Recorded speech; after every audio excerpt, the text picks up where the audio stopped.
Hi, I understand that you're looking to sell your home, but you have a lot of thoughts and a lot of things to consider before you do.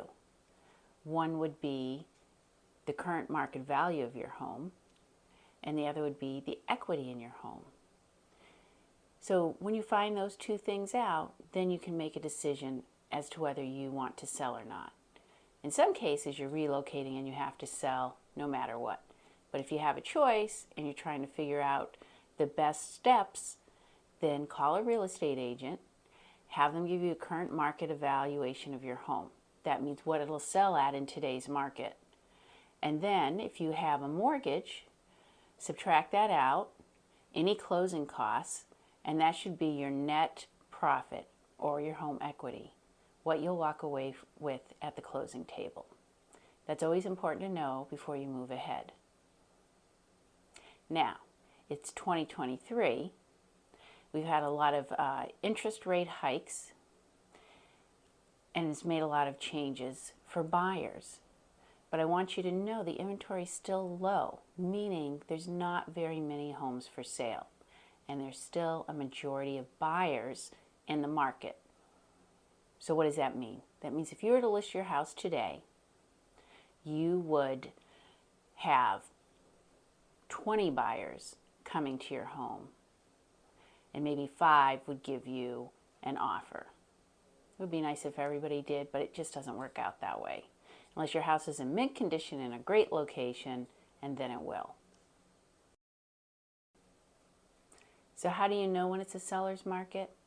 When there's a low inventory of homes for sale and there's still a majority of buyers. And that's the case today in upstate New York. Yes, interest rates have affected things. Maybe it's not as crazy as 21 or 22, where you could, and I've seen this, done nothing to your house and sold it for $100,000 more. That's probably not going to happen in today's market. But you still will get good buyers coming to your home to decide if they want to purchase.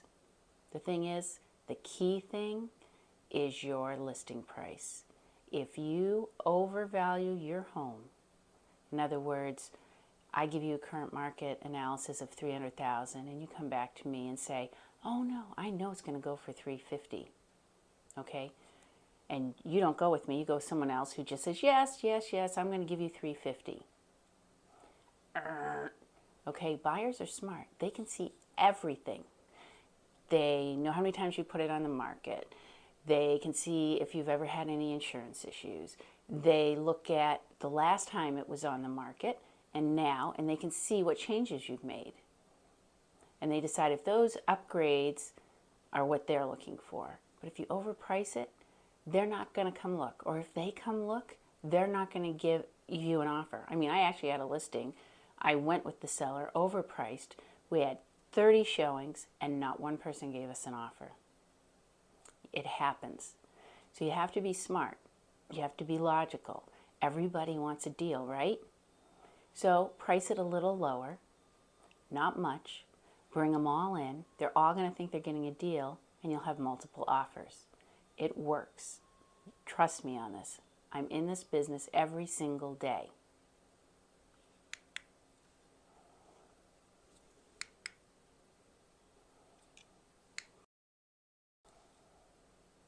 What do you have to do to get your house ready for sale? You have to declutter. I know you hear that all the time, but you want things like this are fine. You just don't want things stuck in between. You want to take down some of your personal pictures. I hire a photographer, a professional photographer, to come take pictures of your home when we're ready to go.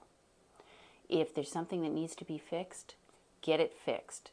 Because when home inspections come, the buyer's either going to think that you don't maintain your home, or they're going to try to nickel and dime you.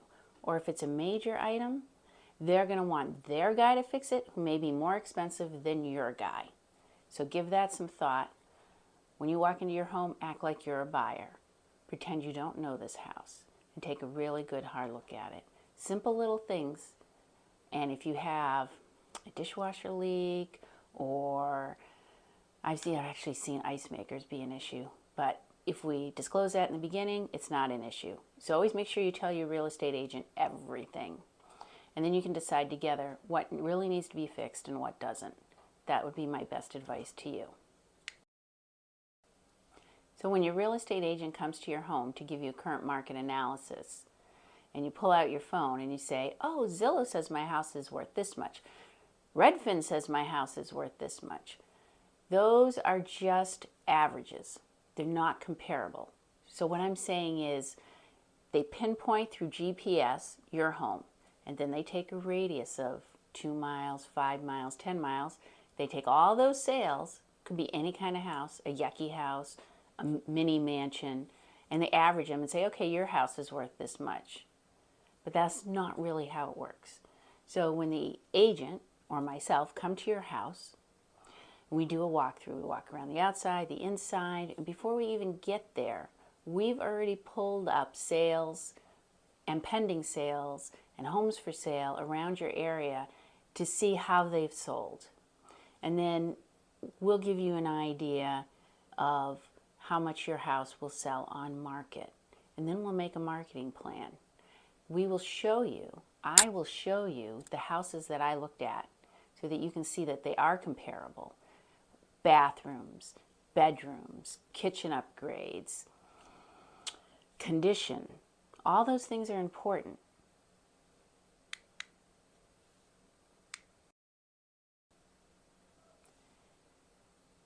So once we've gone through all those steps and we're ready to list your home, we will decide on where a lockbox will go, what advertising we're going to do, if any, because the MLS goes out and is picked up by everybody. Redfin, Zillow, HomeSnap, you name it, they get it.